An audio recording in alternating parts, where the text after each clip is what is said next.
저희들이 이제 기하점을 한 게 이제 말씀 중심적인 교회가 세워지는 거예요. 근데 지금까지 말씀 중심적인 교회를 많이 외쳤지만 말씀 중심적인 교회가 뭔지도 잘 모르고 어떻게 세우는지도 방법이 없는 거예요. 말씀 중심적인 가정을 세우는 것도 잘 모르고 어떻게 하는지도 잘 몰라요, 사실. 근데 이제 저희 모임에서 이제 형제자매들이 막 흥분하고 좋아하는 이유는 그 중에 하나가 말씀 중심적인 소그룹, 말씀 중심적인 교회와 가정 관계를 경험한다는 거죠. 여기 그 희범 형제님도 우리 NCD 같은 경우에 세일교회, 지텔교회 많이 해보셨잖아요. 있을 때. 저도 그 세일교회, 지텔교회 하면서 전 세계적인 그런 세일교회 그런 것들 많이 훈련도 받고 많이 했는데 실체를 못 잡아요.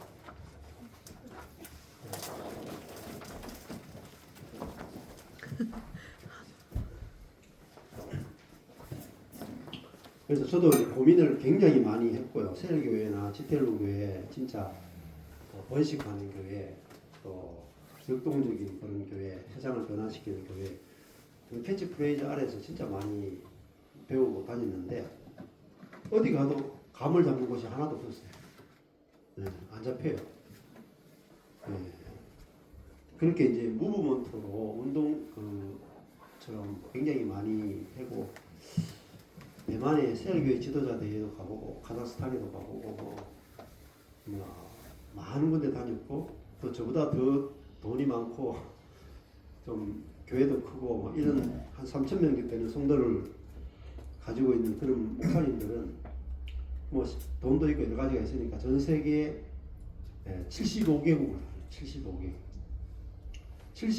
75개국을 다니면서 소위 크고 유명한 교회는 150개 되는 교회를 다 다녀봐요. 다 다녀봐도 답을 못 찾아요. 그러니까 말씀 중심적인 소그룹 하나를 못 만드는 거예요.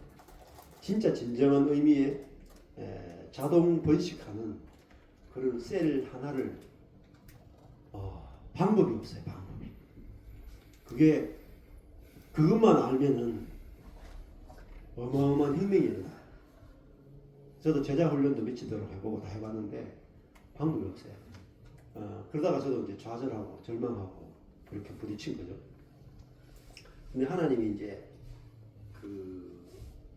진짜 복음, 그래서 형제가 연합하여 동거할 수 있는 정말 우리 인간적인 사랑이 아니라 그리스도의 사랑으로 갈라지지 않고 오히려 번식할 수 있고 번성할 수 있는 그런 교회, 그리스도의 몸된 교회가 만들어지는 것이 가장 어려워요. 그게 한 60만 명 되는 교회 하나 만드는 것보다 그런 셀 하나 만들어지는 게 더 어려워요. 그래서 그런 유기적 교회라고 부릅니다. 유기적 교회. 유기적 교회가 생명체적인 교회, 유기적 교회가 만들어지는 것이 진 에드워즈 하는 분이 교회사를 공부하면서 500년에 하나 나올 것 같다. 유기적 교회. 생명체적인 교회. 그래서 그분이 유기적 교회 하다가 실패했어요. 하고 돌아가십니다. 저도 이해하죠. 그분 책, 진 에드워즈 책도 다 웬만하면 다 읽어보고, 그분이 어떻게 사는지도 책하고 읽어보고 다 했거든요. 실패할 수밖에 없어요. 진 에드워즈도 생명까지 깊이 못 들어가요. 그리고 문제는 성경 공부를 어떻게 하는지 몰라요. 진 에드워즈. 그분 책들이 수십 권이 한국에 번역되어 있고 그분만큼 성경을 깊이 묵상한 사람도 없어요. 그러니까 갈라디아서도 그냥 이야기 스토리로 다 적어내요.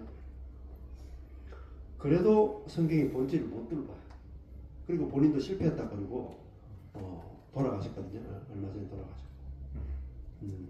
그래서 저도 이제 많은 걸 하다가 실패하고 나서 주님이 진짜 이렇게 성경을 진짜 은혜로 열어주신 거예요. 창세기부터 계시록까지 복음의 관점에서 하나님을 주어로 하는 하나님 중심적인 성경 보는 법을 열어주신 거예요. 그전에는 다 모범론적 성경을 해석하고 적용 중심적인 성경을 해석했는데 하나님과 예수님과 성령님을 중심으로 성경을 보도록 열어주셔가지고 그러면서 이제 십자가와 부활의 복음을 알게 해주시고 갈라디아서 2장 20절에 열려주게 해주시고 그 다음에 한국에 와서는 이제 제가 소그룹에 대해서 굉장히 많은 고민들이 있었거든요. 저희 교회는 제자 훈련인데 다 소그룹을 했어요. 셀도 그렇고 지텔도 그렇고 본질을 못 잡았는데 망하고 나서 주님이 이제 이런 성경 공부를 하게 하시면서 목회자 사모 모임을 쭉 하는데 주님이 소그룹을 어떻게 해야 되는지 이제 열어주시더라고요. 그래서 말씀과 성령이 이끄는 그런 이제 소그룹에 대해서 알게 된 거죠. 그러고 나서 답을 찾은 거예요. 교회가 이렇게 해서 교회가 건축이 되는구나. 그리고 무한하게 번식될 수 있는 교회가 만들어지겠구나. 그걸 이제 열어주신 거예요. 그리고 어떻게 보면은 이 키아점 성경을 또 만나게 하시면서 성도들이 정말 두세 사람이 예수 그리스도의 이름으로 모여서 말씀이 중심이 돼가지고 함께 말씀을 묵상할 때 성령께서 그들 가운데 역사하셔가지고 말씀을 열어주시고 복음을 깨닫게 하시고 성령으로 살게 해주셔가지고 그들과의 관계 안에서 정말 성령의 운행하심이 나타나는 그런 이제 교회를 보게 된 거예요.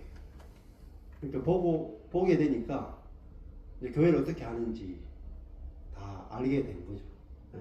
그러고 나서 이제 서울에서 세미나를 하게 되고 1년 차는 은혜의 비밀을 하게 되고 2년 차는 키아점 성경을 1년 내내 에베소서하고 빌립보서를 한 거예요. 그래서 1년 내내 에베소서하고 빌립보서를 하니까 이제 사람들이 이 말씀 중심적인 것에 대해서 감을 익힌 거예요. 1년 하니까. 그리고 그분들끼리 모여가지고 성경 공부를 제가 하게 했거든요. 조금씩 자발적으로. 그러면서 이제 키아점이 딱 되고 나서 소그룹으로 모이니까 사람들이 다른 거예요.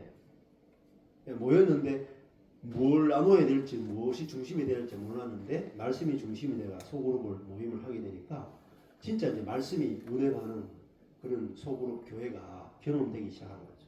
그러고 나니까 이제 지역별로 지금 한국에서도 지역별로 생기고 미국에서도 그렇고 지금 뭐 호주나 뉴질랜드도 그런 일이 일어나고 그러면서 이제 이전에 경험해 보지 못했던 진짜 말씀이 중심이 되는 교회 소그룹 또 그 말씀을 통해서 소그룹 안에서 성령의 운행하심을 경험하는 거죠. 아마 여기 해보신 분들이 느끼실 거예요. 이 말씀을 함께 나누면서 성령께서 말씀을 막 깨닫게 해주시고 그 깨닫게 해주는 걸 통해서 사람들 속에서 경험과 감정이 나타나는 그런 것들을 아마 경험해 보실 거예요. 그러니까 이거는 왜 중요하냐면은 그냥 내 개인이 은혜 받는 것은 개인에게 거쳐요. 이게 재생산이 안 돼요. 재생산. 내 혼자 경험하는 방언을 한다거나 뭐 신비적인 체험을 한다거나 다 개인의 경험에 그치지 그것이 다른 사람을 살리거나 교회를 건축하거나 이렇게 하지는 못해요. 그래서 참 감사하게도 이런 키아점 성경을 통해서 하게 되면은 좋은 게 진짜 사람들이 말씀에 빠져들고 그 다음에 제가 하는 저 가르침에 포커스를 두기보다 말씀에 포커스를 두게 돼요. 그리고 그 말씀을 알고 싶어서 제 설교를 들어요. 듣고 어디로 가느냐? 말씀으로 가요. 그리고 말씀에서 진짜 그러한가 하여서 말씀에서 확인을 해요. 그리고 말씀을 확인하는 가운데 그 자기들 각자 속에 있는 성령께서 직접 말씀을 깨닫게 하는 그 역사까지 가니까 굉장히 이제 사람들이 그룹들이 소그룹이 만들어져서 가는데 교회 개척이 굉장히 쉬워요. 요즘은 교회 개척하면 웬만하면 다 실패하거든요. 100명이 나면 5명이 성공할까 할 정도로 교회 개척이 굉장히 힘들거든요. 근데 저희 팀들은 교회 개척이 너무 쉬워요. 그냥 기하점 가르치면 돼. 가르치면 몇 개월 지나잖아요. 한 1년 지나면은 자기 주변에 공부하고 싶은 사람 생겨나요. 이렇게. 그럼 그 사람 또 가르치고 하다 보면은 자연적으로 말씀 중심적인 소그룹과 교회가 만들어져요. 근데 그러면서 이제 교제가 달라요. 교제가 서로 막 교제하는데 오고 가는 게 말씀과 성령과 은혜가 막 흐르니까 그러면서 가정과 교회가 막 회복돼요. 계속 간증이 나타나고 그렇게 해서 지금 이제 지역별로 세워지는 게 있고 많이 하는 사람들은요 월화수목금토일 해요. 매일 성경 공부. 형신도인데 직장 다니는데도 성경 공부 해달라는 사람이 너무 많아가지고 매일 하고 김선남 목사도 그렇고 막 김선남 목사 안에 진정미 사모도 그렇고 사람들이 막 계속 가서 성경 공부 가르쳐 달라고요. 달라붙어. 좀 가르쳐 달라고. 근데 시간이 없을 정도로 바빠졌어. 왜냐하면 이전에 이제 경험해 보지 못했던 이제 풍성한 말씀의 세계로 들어가게 되기 때문에 영적 기간이 없어져요. 그런 것들 주고 다음에 내만 누리는 게 아니고 이건 좋은 게 내가 딱 누리잖아요. 6개월 1년 내에 내 주변에 소그룹 성경 공부가 만들어져요. 그리고 그분들하고 일주일에 한 번, 두 번 모이잖아요. 그 시간이 막 정말 너무너무 좋아요. 너무너무 행복해요. 그러니까 자연스럽게 성도 간의 교제가 무엇인지, 말씀을 먹고 마시는 것이 무엇인지, 말씀을 통해서 간증이 나타나는 게 무엇인지, 또 주변에 있는 사람들이 전도를 어떻게 하는지, 전도도 너무 쉬워요. 우리 몸에 오세요. 성경 공부 같이 해요. 율법이 없거든요. 뭐 11조를 하라, 헌금을 하라, 뭐 정기적인 뭘 하라, 뭐 그런 게 1도 없어요. 그냥 말씀만 공부하세요. 말씀만. 나머지 마음대로 사세요. 그러니까 짐이 하나도 없어요. 짐이 요구도 하나도 없고 그냥 말씀만 공부하시라. 그리고 이제 심지어 이제 오랫동안 신앙생활 안 하던 사람들도 남편들이 끌려와가지고 이렇게 한번 모임에 또 와보셨나요? 제가 이제 용인에서도 모임이 됐어요. 그러니까 용인에서도 막 남편들이 뭐 교회 다니다가 수년 다니다가 뭐 실망하고 이래가지고 안 다니다가 수년 안 다니다가 지난번 용인에서 처음으로 집회를 했거든요. 그때 아가스를 했거든요. 그 처음에 이렇게 인사를 또 와서 앉아가는 말이에요. 저는 오늘 한 번만 구경하러 왔습니다. 뭐 그렇게 이야기하더라고요. 그래서 제가 두고 봅시다. 하고 아가스를 그때 했어요. 이틀 1박 2일인가 했죠. 1박 2일. 첫째 날 하고 나니까 얼굴빛이 달라지는 거야. 그 다음날 오더니 마칠 때 뭐라고 하는지 아세요? 목사님 다음번에 올 일정을 짜놓고 가세요. 신앙생활 안 하고 안 나오던 분이 진짜 말씀 안에서 하나님의 사랑이 무엇인지 하나님의 은혜가 무엇인지 말씀 안에서 발견되니까 그냥 마음이 그냥 녹아버리는 거죠. 지금 모임 아주 잘 나가고 있어요. 제가 한번 다시 가야 되는데 갈 시간이 없잖아요. 그때 일정을 짜놔놓으니까 일정 못 짜요. 바빠가지고. 근데 자기들끼리 이게 성경 공부를 해요. 하고 목사도 없어도 잘 모임들 아주 모일 때마다 너무 좋아하고 이전에 경험해 보지 못했던 말씀 안에서의 교제가 무엇인지를 이제 맛을 보기 시작한 거죠. 그래서 이제 한 2년 식혜아점을 가르치는 지는 한 1년 반 뭐 이렇게 2년밖에 안 되거든요. 근데 굉장히 빠르게 지금 사람들이 말씀을 맛보고 너무 좋아가지고 막 올인하듯이 그렇게 하고 있고 미국에서도 그렇고 막 가르쳐 달라고 막 그러고 중국에서도 그렇고 막 그렇게 해요. 근데 저도 시간이 그만큼 다 해줄 만큼 시간이 없으니까 그래서 빠르게 이제 성경 교사들을 만들려고 해서 지난번부터 이제 성경 교사 학교를 열게 된 거예요. 그래서 아마 이제 교사들을 모아서 교사들은 이제 자기가 직접 소그룹을 하고 있는 분들을 위주로 해서 모아서 그분들이 소그룹을 계속해서 말씀으로 가르칠 수 있도록 도와드리는 일들을 지금 이제 하려고 하고 교사들 가르치는 것도 그렇고 막 이 키아즘 성경을 66권을 다 가르쳐야 돼요. 어마어마하죠, 분량이. 한 권씩 제가 에베소서 가르치는데 1년 걸렸거든요. 한 권, 그 6장짜리. 갈라디아서도 지금 8개월, 7, 8개월 이렇게 하거든요. 한 권을 제대로 뚫는데 그만큼 이제 시간이 걸리고 제가 유튜브에 이렇게 올려놓잖아요. 그럼 사람들이 자기들끼리 모여가지고 제 걸 듣고 안 들을 수도 있고 듣고 모여가지고 갈라디아서건 에베소건 빌립보서 골로새서 공부해요. 그러면은 진짜 그 성경이 말하고자 하는 말을 깊이 알게 되는 거죠. 그렇게 하면서 이제 진짜 성경적인 교회가 만들어지는 거죠. 근데 제 자신에 대한 하나님의 부르심은 성경적 교회의 회복이에요. 제가 오늘의 교회에 가서 이제 하용기 목사님한테 말씀을 들을 때 저한테 강력하게 왔던 게 하나님 마음속에 있는 교회가 회복되기 원하는 그걸 받아서 이제 한 98년에 이제 개척을 하게 된 거죠.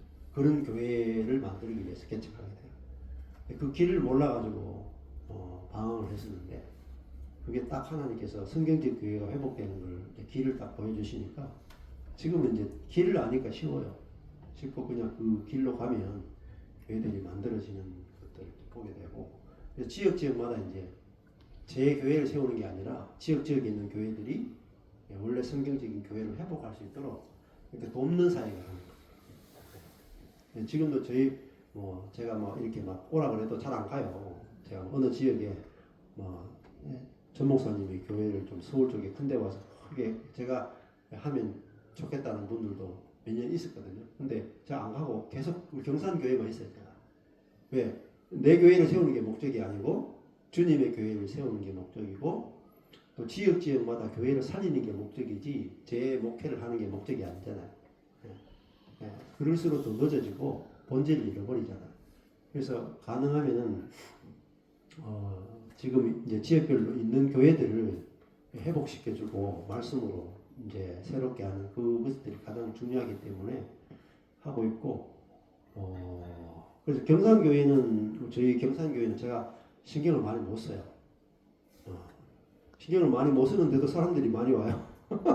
그래가지고 얼마 전까지만 해도 성도들이 별로 없었는데 지금 시간이 갈수록 경산으로 이사 오시는 분들도 계시고 멀리서 한 4시간 되는 거리에서 이사 오시는 분들도 계시고 또 주일에도 이렇게 사람들이 와서 말씀 들으러 오신 분들 계시고 저희 교회 성도는 오는 게 아니라 주변에 있는 목회자들도 오시고 다른 교회 다니면서도 오시는 분들도 계시고 그렇게 자유롭게 애들이 교제를 하거든요. 그래서 성경 공부를 하게 되면 뭐가 이제 나타나느냐면은 교제가 달라져요. 사람들과의 교제가 다르고 이게 진짜로 초대교회 성도들이 어떻게 교제했는지 알게 돼요. 그리고 말씀을 공부한 결과로 뭐가 나타나야 되냐면 성도 간의 교제가 달라져야 됩니다. 정말로 형제 자매들이 너무너무 좋고 형제 자매들을 만나면 스트레스가 다 해소되고 그리고 무거운 짐들이 내려지고 형제 자매들과 만나면은 정말 하나님의 사랑과 또 용납하심과 이런 것들이 자유와 안식이 경험되어지고 그래야 진짜 이제 교회를 맛보는 거예요. 저도 15년 전에 이제 복음을 하나님 딱 알려주시는데 교회가 무엇인가 정말 율법으로 만들어지는 것이 아니고 진짜 자유와 은혜로 교회가 만들어지고 내가 건축하는 것이 아니라 머리 대신 글수가 건축하는 교회를 이렇게 딱 보여주시는데 한 번도 본 적이 없는 교회예요. 한 번도 상상해 본 적이 없고 제가 수많은 교회를 봤거든요. 정말 그 목사님들하고 수도 없는 많은 교회를 다녔어요. 봉고 타고 있잖아요. 목사님들하고 전국에 유명하다는 교회, 감추어진 교회, 하여튼 소문난 교회 다 다녀봤어요.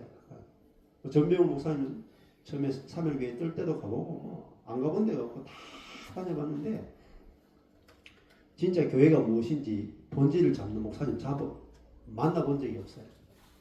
근데 그 진짜 교회가 어디에 있느냐? 말씀 안에 있어요. 말씀 안에. 복음 안에 있어요. 근데 말씀 안에서 그걸 못 찾는 거예요. 다른 데서 계속 돌아다녀요. 말씀 안에서 딱 보고 나니까 아 이게 교회구나. 이게 교회구나.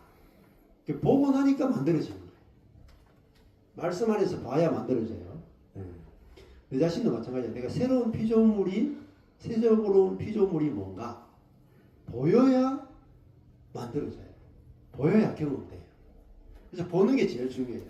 보려면은 말씀이 열려셔야 돼요. 그래서 말씀이 빨리 열리는 것 중 빨리 열리는 게 관점이 새롭게 되어져서 보여야 되고, 그다음에 같이 이렇게 모여가지고 케아점 성경을 가지고 하나하나 한 절 한 절 나가시면 좋아요. 한 절 한 절 주어 목적어 서서 쭉 가다 보면은 말씀이 막 깨달아지고 열려지고 그런 이제 것들을 경험하게 됩니다. 자,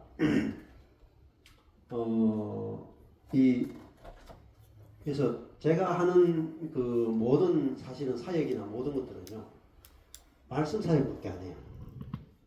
딱 하나만 해요. 말씀 사역만 해요. 제가 15년 동안 딴 거 한 거 없이 그냥 말씀만 전하는 거예요.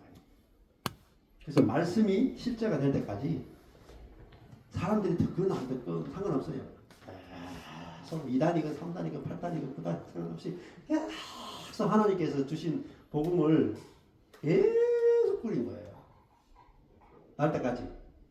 때가 되면 나겠지 하고 계속 뿌린 거예요. 때가 되니까 막 나오고 때가 되니까. 처음에는 너무 이상하다 그러고 했죠. 숫자가 점점 많아져 보세요.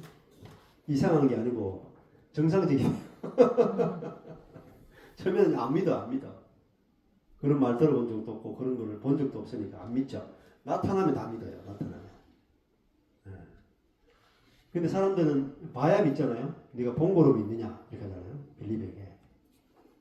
내가 눈으로 보아서 믿는 것도 필요하겠지만은 진짜 말씀 속에서 먼저 보면은 시간을 아껴요. 진짜. 그래서 근데 말씀하고 진짜 부딪힐 수 있는 것이 이 케아점 가지고도 말씀하고 만나지지 않을 수 있어요. 그래서 어떻게 케아점 성경 가지고 말씀하고 진짜 딱 이렇게 만날 수 있느냐, 그거를 이제 제가 경험한 그대로 가르쳐 드리는 거예요.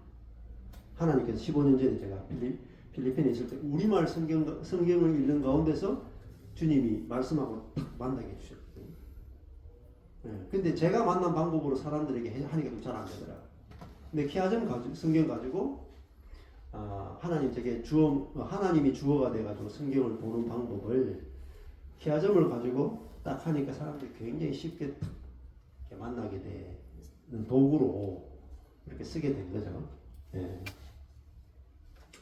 자, 그래서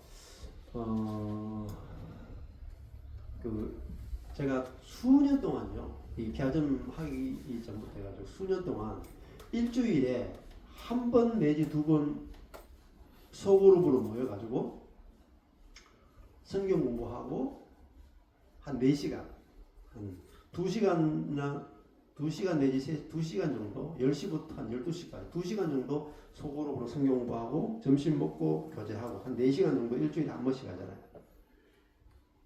그것이 일주일 영적인 공급이 거의 이루어져요. 그 소그룹으로 모여가 4시간 하는 게. 근데 그것이 일주일에 2번, 3번, 4번 되면요, 엄청나게 빠른 속도로 그것만 해도 영적인 공급이 넘쳐요. 부족함이 없어요. 그리고 우리 지금은 저하고 비교가 안 될 정도로 미친 사람들이 많아요. 그렇잖아요.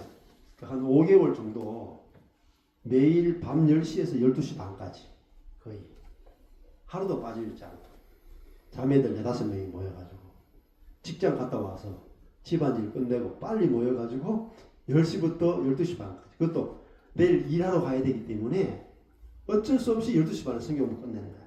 근데 매일 하루에 한 장씩 주어 목적어 서술을 보고 한 절씩 돌아가면서 4명이서 무조건 하루에 한 장씩 끝내는 거예요. 그래가지고 1개월, 2개월, 3개월 하고 이렇게 왔을 때 얼굴 빛을 보니까요. 얼굴이 환해. 환해. 그리고 5개월 지나고 나니까 이제는 막 무엇도 두려워하지 않고 막 그 시간만 다 기다립니다. 다 기다려. 완전 미쳤죠. 말씀에 완전 미친 거야. 성도들이. 그런 성도들이 나오는 거예요. 근데 5개월에서 그렇죠. 이게 1년, 2년 가보세요. 그 성도 평신도인데 성경을 5개월 매일 2시간 한 장씩 해보세요. 갈라디아서, 에베소, 빌립보서, 골로새서, 고린도전서 막 떼나가요. 한 장씩. 신구약 heb자 1180장이거든요. 3년만 하면요. 신구약 전체 다 떼버려요. 하루에 2시간 반씩. 미쳤죠? 누가 하라는 사람도 없어요. 자기들끼리 너무 좋아해. 그런 사람들이 많아요. 제가 그런 성도 만들려고 할 때는 안 만들어졌어요. 지금은 만들려고 하지도 않는데 그런 성도들이 만들어졌고 아마 하이진자매도 열심히 안 보지만 그렇게 하고 있는 것 같아요. 척보마 알아, 척보마. 지역지역마다 미친 자매들이 나타나. 남자분들이 못 따라가요. 제가 보니까 형제들이 못 따라가. 자매님들이 저는 이제 기대하는 게 진짜 성경 교사들 어서 오세요. 성경 교사들이 일어나는 거죠. 성경 교사들이 그냥 어떤 한 소그룹을 살리는 소그룹을 살리는 그런 이제 교사 수준이 아니고 진짜 성경 교사가 나오면은 한 나라를 살릴 수 있어요. 한 나라를. 어렵지 않습니다. 한 나라를 살리는 게. 우리 맨날 그 한 나라 살리려고 기도만 하고 있는 거예요. 기도 안 차요, 그게. 기도로 되는 게 아니에요. 말씀으로 되지. 말씀도 모르는데 기도만 해가지고 될 것 같아요. 아니, 원래 종교개혁은요, 캐톨릭은 기도만 했어요. 기도원 세워가지고, 영성하고 사막의 교부들을 평생 기도만 했다고. 개인 영성은 될지 몰라도 세계 복음 안 돼. 그래서 종교개혁 때도 캐치프레이즈가 뭐죠? 솔라 스크립투라. 오직 성경. 오직 은혜. 성경을 봐야 되는데 오직 은혜적 관점에서 성경이 풀어져야 돼. 오직 예수. 근데 한 개 빠져서 오직 성령. 성령까지 못 가는 거. 그래서 말씀이 열리면요. 그래서 정말 그 나라와 그 시대를 바꿀 수 있는 성경 교사들이 나와야 돼. 그것이 목표예요. 그래서 뭐 그 한 사람이 한 나라를 느끼니 책임질 수 있을 정도로 그런 성경 교사들이 나올 수 있어요. 이 성경이면 가능해. 장담할 수 있어요. 가능해. 충분히 가능해. 그래서 하는 거예요. 그냥 단순히 조그마한 성경 공부하는 게 목적이 아니에요. 그래서 지역마다 또 나라마다 이렇게 성경 교사들을 만드는 것에 이제 포커스를 두고 있습니다.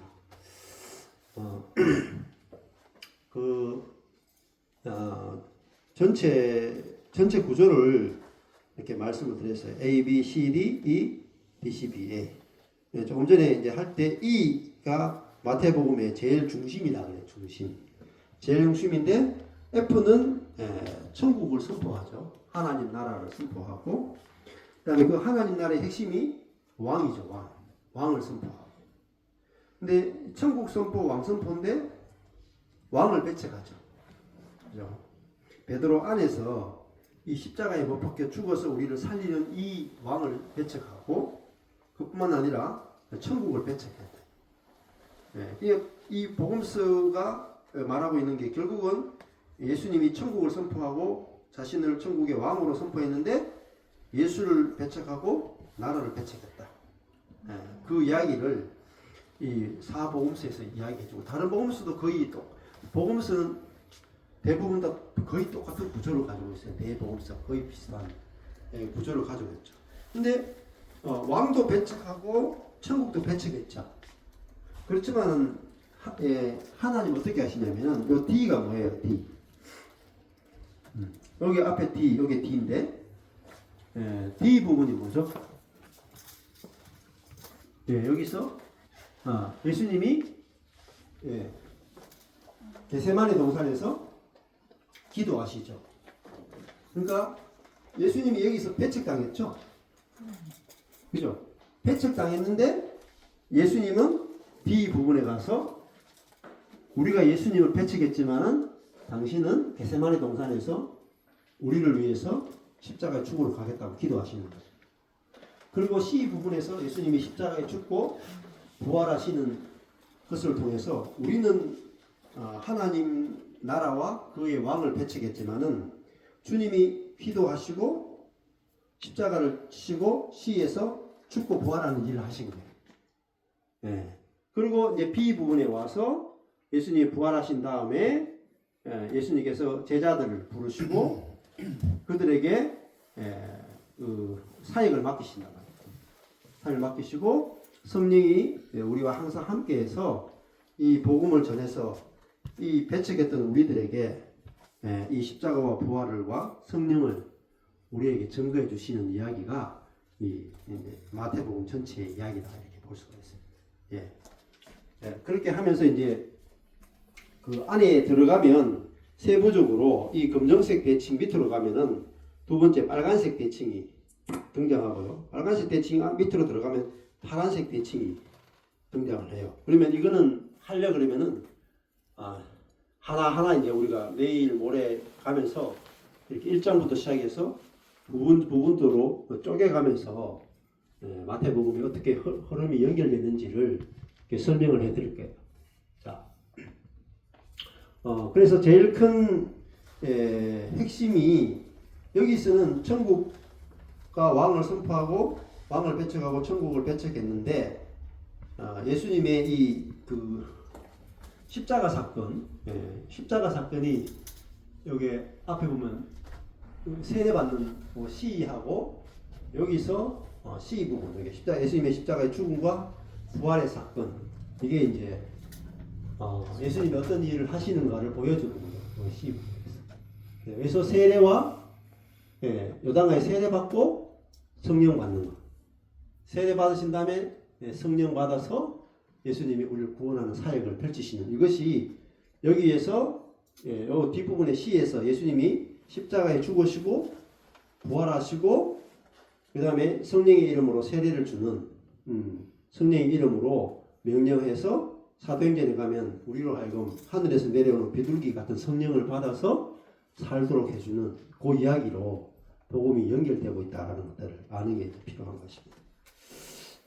그러면은 마태복음 이제 앞에 A 부분 이렇게 한번 보시면은 여기 B 부분에서 세례요한이 와서 회개하라 천국이 가까웠다 하고 이 천국이 오는데 이 천국의 왕으로 예수 그리스도가 오는데 그분의 길을 예비하고 그가 오시는 지름길을 평탄케 하라. 평탄케 하는 것이 회개시키는 거죠. 회개. 평탄케 하는 것이 결국은 높아진 것을 낮게 만드는 것이 평탄케 하는 것이고 왜 그러냐면은 사람이 선악과를 먹고 사람에게 생긴 제일 큰 문제는 높아진 거예요. 하나님처럼 되려고 했던 그것이 인간의 가장 큰 문제이기 때문에 회개라고 하는 것은 낮아지는 거예요. 높아진 것들이 낮아져서 평탄케 되는 것이 회개의 개념이다. 교만이 뭐냐? 사단의 본성이 교만이죠. 사람의 그 죄의 본성이 뭐냐? 교만이에요.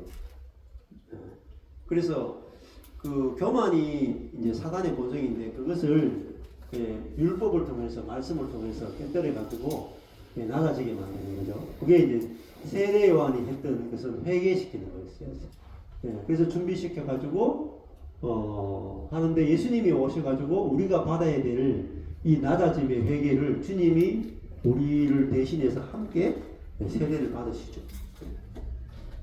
그리고 예수님이 죽고 부활하는 이 세례를 통해서 성령을 받아서 성령으로 이제 사역하시는 장면이 나옵니다. 여기 이제 마태복음 1장에 시작되는 부분에서 여기 보시면은 A 부분 보면은 빨간색으로 A 쭉 되어 있고요. 그 다음에 B가 이렇게 되어 있어요.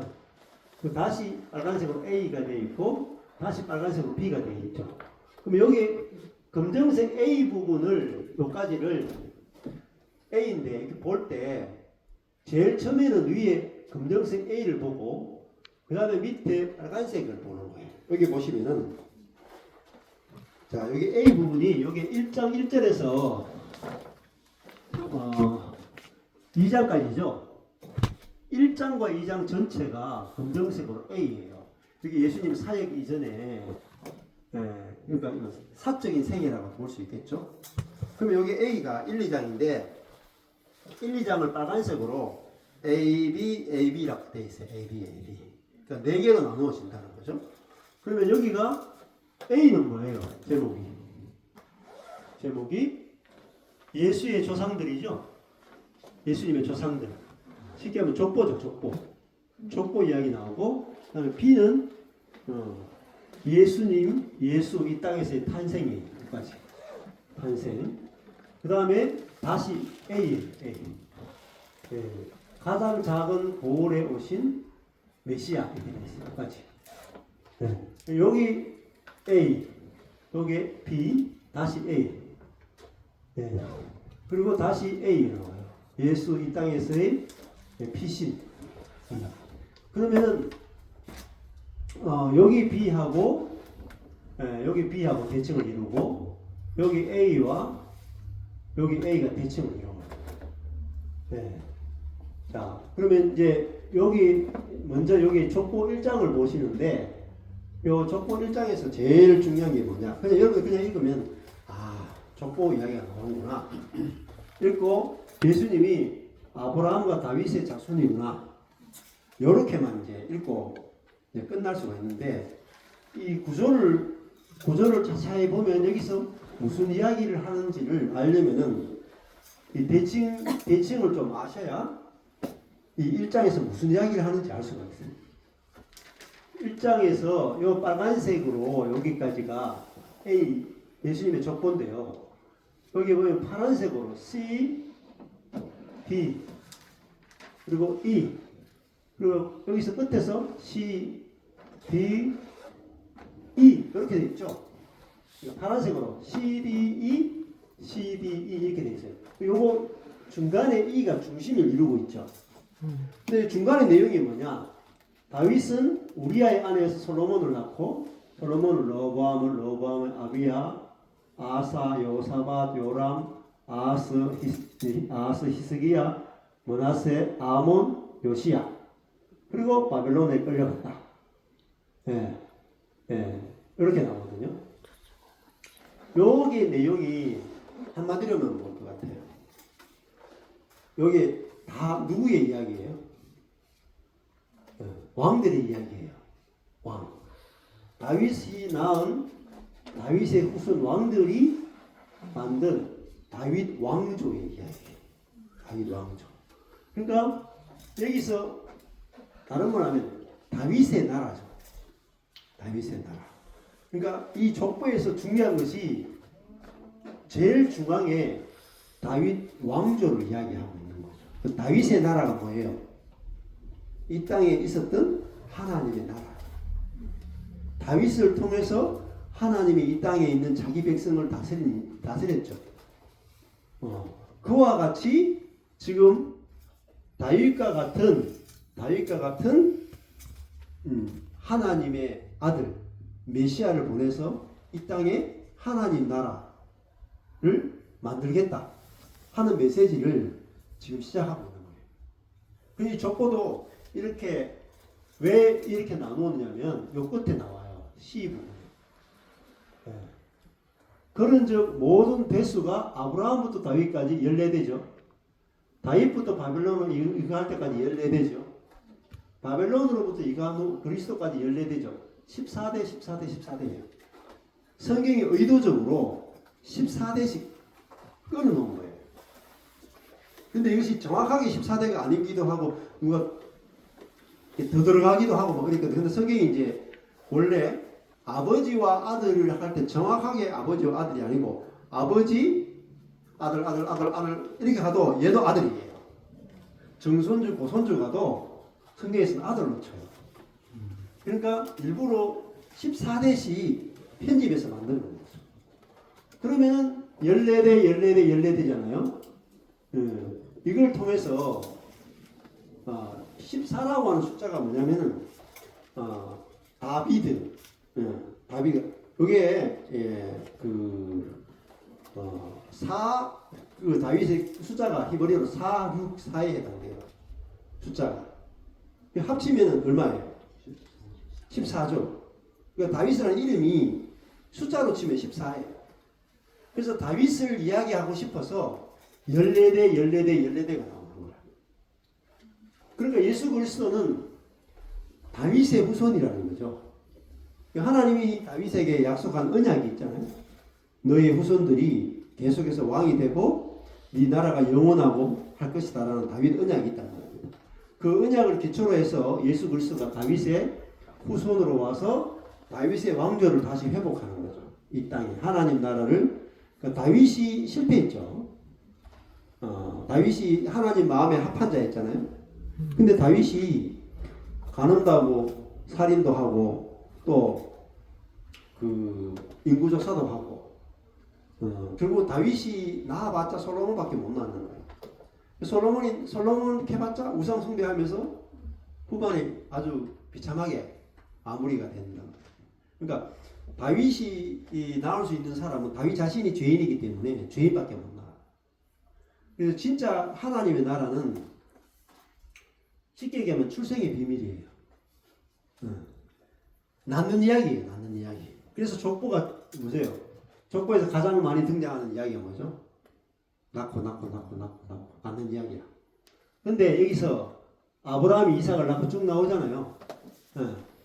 여기서 아브라함부터 시작해서 예수님 오실 때까지 아무리 낳아봤자 죄인밖에 못 낳아. 죄인밖에 못 낳죠. 근데 예수 그리스도께서 오셔가지고 이제는 누구를 낳느냐? 의인을 낳는다.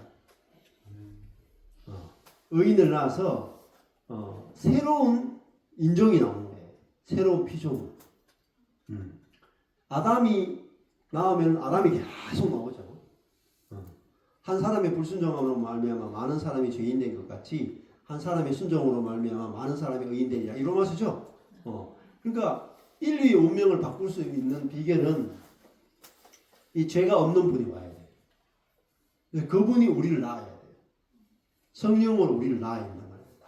그래서 여기서 낳고 계속 나옵니다.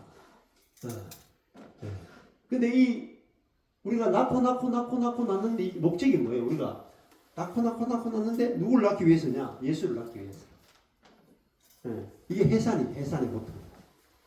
그래서 하와가 해산의 고통이었죠. 해산의 고통을 낳을 것이다. 누구를 낳을 때까지 낳느냐? 그리스도를 낳을 때까지 낳는 거예요. 그러니까 마리아가 그리스도를 낳죠. 마리아가 예수 그리스도를 낳아서 이 예수 그리스도가 전 인류를 구원하죠. 맞잖아요. 그러면 우리도 마찬가지로 우리도 마리아와 똑같아요. 우리 그리스도인들도 영적으로 보면 그리스도와 이 마리아와 똑같다면 내가 마리아가 육신으로 애를 낳을 수 있어요, 없어요? 마리아가 결혼한 상태가 아니고 정혼한 상태죠. 요셉과 잠자리 하지 않은 상태야. 그러니까 애를 못 낳죠. 그런데 예수를 낳았죠. 성령으로 잉태하고 성령으로 낳아졌죠. 성령으로 잉태하고 성령으로 낳으니까 예수가 나왔죠. 우리도 성령으로 잉태하고 성령으로 낳으면 누굴 낳느냐? 예수를 낳는다. 내가 노력하면 아담밖에 안 나와요. 이것이 낳는 이야기란 말입니다. 여자들이 해산함으로 구원을 얻으리란 말이 있죠. 디모데전서에 여자들이 해산함으로 구원을 받는다. 그것이 결국은 우리가 내 속에서 그리스도가 나오느냐, 아담이 나오느냐, 그 이야기를 이제 우리에게 해주고 있다는. 그래서 이 다윗의 왕조에 대해서 나오는데 예, 여기서는 다윗이 하필이면은 다윗은 바세바에게서 솔로몬을 낳았다 이렇게 적을 수도 있잖아요. 맞죠? 근데 이게 말이 웃기잖아요. 다윗이 자기 아내에게서 솔로몬을 낳았다 이래야지 말이 맞잖아요. 근데 다윗이 남의 아내에게서 솔로몬을 낳았다 이러잖아요. 안 그래요? 그러면 전 목사님이 다른 아내로부터 다른 남자의 아내로부터 누구를 낳았다. 그러면은 굉장히 수치스럽죠. 근데 일부러 이걸 딱 드러났다. 다윗이 자기 부하, 자기가 사주에서 죽인 이 우리아의 아내 바세바에게서 솔로몬을 낳았다. 그렇죠? 이게 다윗이 뭐예요? 다윗의 왕조가 솔로몬 쭉 나오죠. 그러니까 다윗과 솔로몬에게서 여러분 본받을 점이 있습니까? 본받을 점이 없어요. 근데 목사님들 설교할 때마다 다윗 본받자, 솔로몬 본받자, 솔로몬의 지혜를 본받자, 다윗의 그 하나님께 대한 순종을 본받자, 막 이런 거 막 다 하시죠. 성경의 이야기는 본받자 이야기하는 게 아니에요. 우리가 어떤 성경에 나오는 인물을 본받는 이야기가 중심이 아니고 다윗이 간음하고 살인했잖아요. 그러면 다윗이 죽어야 되는 거예요. 율법으로 보면 간음만 해도 돌에 쳐 죽이죠. 근데 하나님이 나단 선지자를 보내서 다윗을 죽여라 그래요? 살리라 그래요? 살리죠? 네. 율법은 죽이는 거잖아요. 근데 하나님이 율법 줘가지고 가늠한 자는 돌로 쳐 죽이라 했죠? 아니 율법으로는 돌로 쳐 죽이라 해놓고 왜 다윗한테는 가서는 왜 돌로 쳐 죽이라 안 그럴까요? 앞뒤가 안 맞죠? 나 아무 생각이 없었죠? 성경이니까 그냥 읽으셨죠? 그냥 읽으면 안 된다니까요. 왜 간음한 자는 돌로 쳐라 하신 하나님이 간음한 다윗을 나단 선지자를 보내서 죽이라고 하지 않느냐. 그렇잖아요? 그럼 간음은 그냥 넘어갑시다. 그러면 살인하면 어떻게 돼요? 네? 고의로 살인하면 죽여야 되죠? 네, 실수로 살인하면 도피성으로 피할 수 있지만 고의로 살인한 놈은 죽여야 되거든요. 그러면 간음해도 죽여야 되고 살인해도 죽여야 되는데 하나님 다윗을 살려주시죠. 살려줄 뿐만 아니라 왕의 자리에서 폐위도 안 시키죠. 아니 용서해주면 그냥 간음 죽이지 않았으면 왕의 자리에 폐위라도 시켜야 되지. 안 그래 양심이 있어야지. 지가 물러나든지 안 물러나죠. 근데 이제 이 우리의 아내 바세바에게 태어난 아들 첫째 아들 하나님이 죽인다. 근데 둘째 아들이 솔로몬이죠. 근데 솔로몬을 그 다음 왕으로 세울 거예요. 하나님이 솔로몬을 왕으로 세웠다. 그럼 뭘 말해주고 있어요? 하나님은 율법 위에서 일하신다. 율법을 가지고 일하시니까 율법을 가지고 일하면 다 죽어야 돼요. 율법은 진노거든요. 그렇잖아요. 근데 하나님은 율법에 맞춰서 우리를 진노하시는 하나님이 아니고 하나님은 우리에게 긍휼로 우리를 살려내시는 분이라는 것들을 보여주시는 거예요. 그러면 이 나라가 다윗의 나라가 뭘로 살아남았냐면 무엇 때문에? 하나님의 언약과 하나님의 긍휼 때문에 존재하는 나라라는 거예요. 하나님이 다윗과 솔로몬을 뭐로 다스리느냐? 긍휼로 다스립니다. 그죠? 다윗이 자기가 율법으로 치면 자기가 죽어야 되는 거 알죠? 간음도 돌맞아 죽어야 되고 살인도 돌맞아 죽어야 되는데 하나님 자기에게 뭘 베푸셨어요? 진노가 아니고 긍휼을 베풀었죠? 긍휼을 입었죠? 그 다음부터 왕으로서 다윗이 어떻게 살았을 것 같아요? 율법을 잣대를 딱 대가지고 간음한 놈 다 나와. 율법에 보니까 가늠한 놈 다 돌로 쳐 죽이라 그랬으니까 오늘부터 가늠한 놈은 방방곡곡에서 다 죽여. 이렇게 했을 것 같아요. 지가 지금 살았잖아요. 지가 가늠하고도 지가 살았잖아. 그리고 살인한 놈 다 나와 다 죽어. 성경에 보니까 살인한 놈 죽이라 그랬으니까 다 죽여. 그러면 누구부터 죽어야 돼요? 본인이 1번으로 죽어야 돼. 그렇죠? 다윗이 어떻게 다뤘을 것 같아요? 자기가 하나님으로부터 긍휼을 입었죠. 다윗은 긍휼로 다스릴 수밖에 없는 거예요. 긍휼을 입은 자는 긍휼로 다스리게 되어 있는 거예요. 그게 뭐냐? 하나님의 나라. 하나님 나라는 긍휼의 나라라. 율법의 나라가 아니에요. 긍휼의 나라. 네. 그걸 대문짝만하게 써가지고 붙여놨는데 이 말이 무슨 말인지 알고 안다고 생각하고 읽는 거야.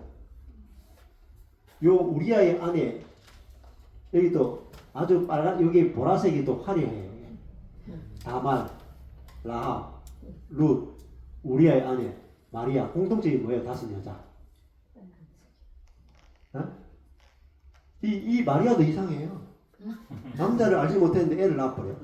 뭔가 수상하잖아요. 객관적으로 보면 그죠? 말이 안 되잖아. 말이 안 된단 말이야. 그죠? 남들이 보면 말이 안 되잖아요. 우리는 그냥 성령으로 잉태했다 그러니까 우리는 말이 되는데 다른 사람 입장에 말이 안 돼. 여기 보면 다 말이 안 된다는 말이 안 되는 여자들만 다 나와. 다말 시아버지하고 붙어먹었죠. 라합 얘는 기생이죠. 여리고에 정탐꾼하고 붙어먹었어. 그다음에 룻은 이것도 모압 여자네. 남편 말아먹은 여자, 남편 죽은 여자잖아요. 이 모압 사람은 이 이스라엘 하나님 백성 회중에 10대째 못 들어와. 그 남편까지 죽인 여자가 넘어왔는데 보아스하고 결혼을 해요. 근데 이 그리스도를 낳는 족보에 이 유다와 다말이 유대 왕국의 시초가 유다야. 그죠? 유다 족속이란 말입니다. 근데 그 형제들 중에 제일 경건하지 않는 놈이 누구 중에 한 놈이 누구냐? 유다예요. 아세요? 유다의 비밀을? 유다가 이방 여자하고 결혼해버려. 애를 낳았는데 애들이 완전히 개판이야. 자녀 양육 빵점이야. 너무 오난 셀라잖아요. 엘이 너무 악해가지고 하나님이 오죽악하면 직접 손박아 죽여버려요. 그렇죠? 그런 애들이 없어요. 하나님 직접 손박아 죽인 애가 없어. 그 다음에 그러니까 첫째 아들이 죽으니까 유다가 머리 쓰잖아요. 그러니까 동생한테 이 다말을 주고는 첫 번째 며느리를 이 며느리도 다 어떻게 이방 여자일 가능성이 없다고.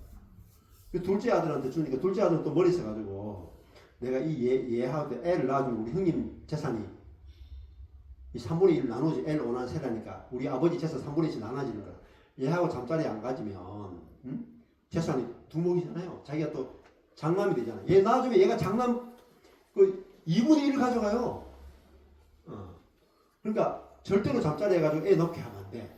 그러니까 둘째 아들이 이 잠은 자는데 설정을 해버려요. 하나님이 딱 보시더니 요놈도 안 되겠다. 둘째 아들 죽여버려요. 그러니까 이 유다가 자기도 개판으로 살고 자기 아들들도 얼마나 아껴서 하나님 둘째 아들 즉시 죽였다니까. 그러니까 셋째 아들이 이제 하나 남았잖아요. 셀라 하나 남았. 어리기도 하고 얘까지 죽으면 이제 아들 다 잃어버리는 거죠. 유다가 이제 며느리를 기다려. 본 집에 보낸다고 기다리라고. 우리 셋째 아가 좀 클 때까지 기다려라 해놓고 조금 컸는데도 며느리를 오라고 하지 않아요. 약속도 안 지켜. 그것도 자기 마누라 유다 마누라도 일찍 죽어버리네 또. 첫째 아들 죽고 둘째 아들 죽고 자기 마누라까지 죽었죠. 유다도 굉장히 불행하다니까. 완전히 망한 인생이다니까. 완전히 망해가지고 이제 정욕을 끌고 이래가지고 이제 그 성에 또 이방 사람들 또 항상 놀았고 유다가. 놀다가 이제 그 성문 앞에 있는 여자 창녀하고 잠자리 가진다고 갔는데 며느리가 자기 시아버지가 오는 소식을 들은 거죠. 무조건 애 낳아야 된다. 그래야지 내가 살 길이다. 애 낳지 않으면은 자기는 이어서 생각으로 살아야 되고 자기 아버지 집에서도 천대받고 애를 놓기만 하면은 우리 시아버지 재산 가운데 절반을 가지고 있었어. 절반. 그리고 자기는 이제 먹고 놀아도 돼. 그러니까 이 다말은 어쩌든지 애를 낳아야 돼. 그것이 이 여인의 유일한 소망이다. 그래가지고 이제 변장을 해가지고 자기 시아버지를 꼬셔가지고 잠자리를 가져가지고 애를 놓고 그 쌍둥이 놓잖아. 그래서 다말이 베레스와 세라를 낳죠. 근데 여기서 유다 지파로 이렇게 연결해서 예수가 나와요. 개판 아니에요, 개판? 본받을 게 있어요? 네, 본받을 게 하나도 없어요. 이게 무슨 본받을 게 있어요? 이 뭘 말해주고 있어요? 하나님의 긍휼을 보여주는 거. 우리의 경건에 의해서 만들어지는 나라가 아니라 하나님의 긍휼에 의해서 만들어지는 나라를 보여주는 거. 우리가 하나님의 긍휼로 살고 있지 우리가 잘나서 살고 있는 게 아니라 그러니까 누구나 다 하나님의 긍휼을 입을 대상이다. 이런 인생을 살아도 하나님의 긍휼을 입을 수 있고 이런 인생을 살아도 하나님의 긍휼을 입을 수 있고 하나님의 긍휼이 얼마나 크고 놀랍고 심지어 이 긍휼이 심판을 이긴다. 그게 하나님입니다. 긍휼이 심판을 이기시는 분이 누구냐? 하나님입니다. 네. 그렇기 때문에 우리가 안 망하는 거예요. 내가 잘나서 안 망하는 게 아니고 하나님의 그 긍휼이 크심으로 우리가 망하지 않고 그래서 하나님을 깊이 알라는 거예요. 하나님 어떤 분입니까? 이 하나님이 긍휼로 우리를 다스려 주겠고 이 하나님이 우리와 함께 하겠다. 내가 너희와 함께해서 나의 긍휼과 자비와 사랑으로 너를 지켜주고 보호하고 인도하겠다. 그래서 그 하나님의 긍휼은 어디까지 가는가? 이 하나님의 긍휼이 라합도 이방 여인이 기생이었는데 살몬 정탐꾼과 결혼하게 되고 그리고 여기서 나온 요 사이에 나온 게 보아스라. 이 보아스가 자기 어머니가 기생 라합 출신이죠. 그러니까 이방 여인을 받아내기가 쉬운 거예요.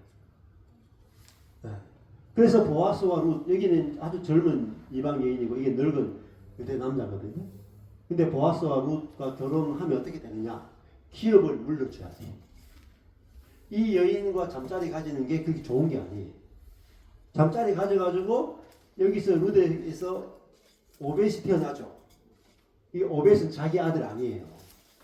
누구 아들이냐? 나오미 남편. 남편의 아들, 나오미 남편의 그쪽 계보가 돼. 그리고 이게 이게 친척이거든요. 가까운 친척이라. 이게 잃어버린 땅을 있잖아요. 자기 돈 주고 사가지고 기업을 회복시켜. 기업 모를 자예요. 그러니까 이 룻은 공짜로 자기 시아버지가 잃어버렸던 자기 남편이 잃어버렸던 모든 땅을 보아스가 다 공짜로 사가지고 다 물려주는 거예요. 기업 모를 자. 그게 누구냐? 그게 예수라고. 우리가 우리의 죄로 말미암아 우리가 잃어버렸던 모든 기업을 예수가 대신에 값을 치르고 우리의 모든 기업을 다 회복시켜 주겠다. 그게 주님의 긍휼이고 사랑이다. 그렇게 할 사람이 누가 있겠어요? 자기 생돈 넣어가지고 보아스가 자기 아들 될 것도 아닌데 그죠? 젊은 여자를 품어가지고 그러니까 첫 번째 이게 나중에 웃기도 읽어보면 재밌어요. 더 가까운 친척에게 보아스가 물어본다고. 저 이방 여인을 데려가서 아내를 삼겠냐 했더니 좋다고 데려가려고 하는 거야. 근데 뒤에 하는 말이 저 여인 데려가면은 아들 낳으면은 그 잃어버린 땅도 다 회복해줘야 되고 재산도 그쪽으로 물려줘야 되고 하는데 값을 치르겠냐 할게냐. 그거 싫다. 근데 이 사사시기의 암흑 시대에 이 보아스가 룻이 잃어버린 모든 기업을 자기가 값을 치르고 회복시켜주는 거예요. 보아스를 통해서 나타난 사랑이 뭐냐면은 그리스도의 사랑입니다. 그리스도의 사랑. 그래서 룻기가 너무너무 이제 그 안에 보면은 그리스도의 사랑을 깊이. 그래서 룻이 보아스에게 이렇게 말한다고. 당신의 날개로 나를 덮어주소서. 당신의 날개 그늘 안에 나를 덮어주소서. 근데 그게 카나프거든요. 그거요. 당신의 날개, 보아스의 날개 그늘로 나를 덮어주소서 할 때 그게 지성소에 가면 하나님에게 그룹의 날개가 있어. 독수리가 그 날개로 새끼를 이렇게 안고 품듯이 당신의 그 날개 그늘 안에 나를 덮어주세요. 그게 하나님의 헤세드, 사랑의 날개 안에 나를 품어주시고 나를 덮어주세요. 이게 이렇게 두 개가 딱 연결돼요. 이렇게 들어가면. 그래서 하나님이 그 긍휼과 은혜로 이 룻이 오벳을 낳죠. 근데 참 재밌는 게 보세요. 보아스가 룻에게서 오벳을 낳으면 보아스의 아들이 아니죠. 그죠? 했잖아요. 근데 성경은 뭐라 그래요? 보아스의 아들로 치는 거야. 비밀 들어가면 재밌다니까요. 내 아들 안 될 거 알면서 했는데 자기 아들 될 뻔했어. 자기가 이 메시아의 계보에 들어간 거예요. 보아스가. 네? 이런 이야기가 감추어진 구약의 이야기를 알 때 이 전체가 무엇을 말하는지 알 수 있는 그러니까 예수 그리스도의 족보죠. 예수 그리스도의 세계죠. 이게 뭐냐면은 긍휼의 나라가 우리에게 왔다. 세상 나라는 피도 눈물도 없는 진노의 나라다.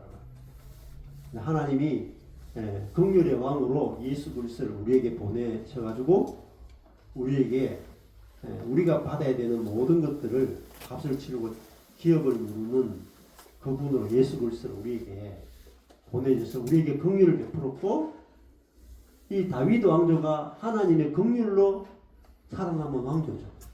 모든 이스라엘 백성들이 하나님의 긍휼 때문에 자기들이 하나님의 백성이 됐고 자기들이 존재하는데 이스라엘 백성들은 다 뭐라고 생각하냐면 자기들이 믿음이 좋고 경건해서 자기들이 살아남은 줄 착각했다. 그게 이제 인간들의 착각이에요. 긍휼 때문에 살아남았는데 자기가 경건해서 살아남았다고 생각해요. 그래서 이 긍휼이 여기도 보시면은 여기서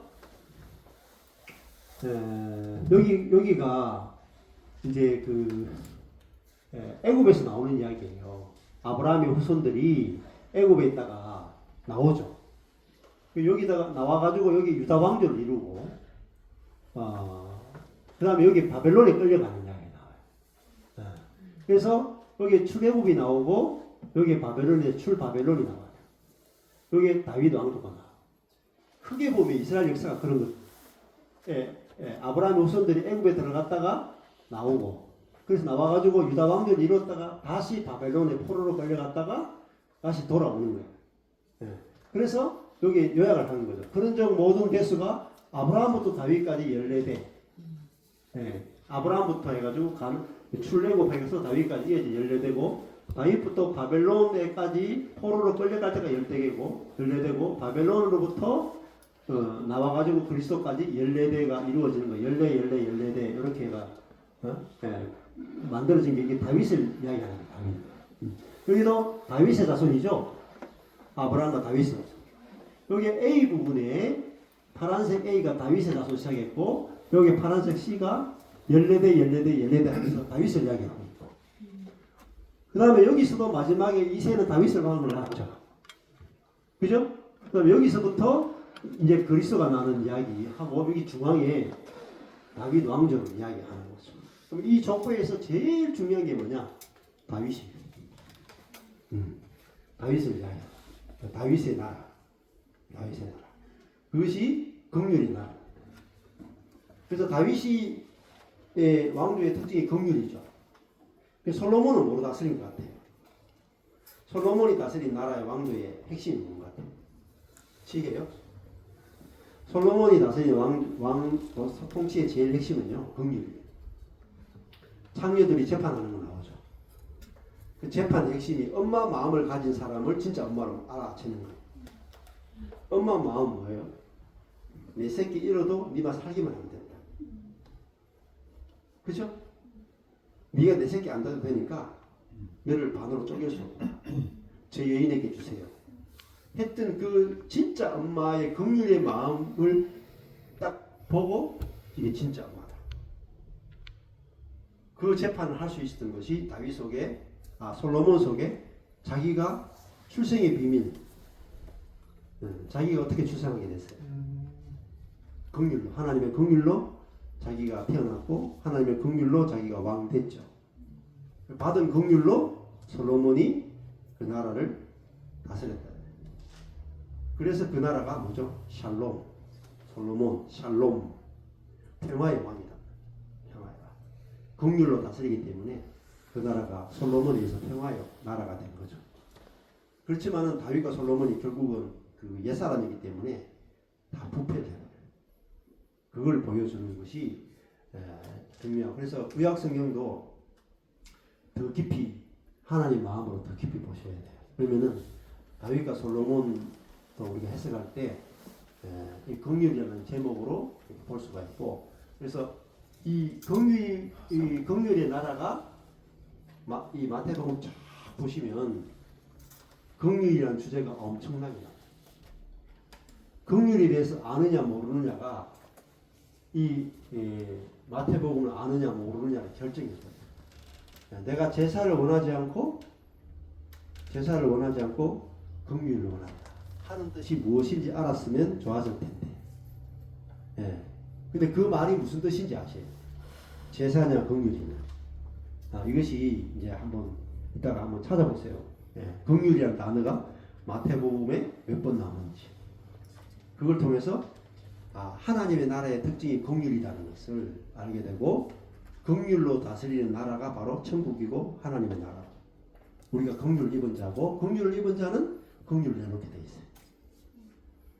그것이 로마서예요. 로마서. 받아들이는 자가 받아내는 이야기. 그렇게 이제 성경이 흐름에 따라 정확하게 알아주는 게 중요합니다.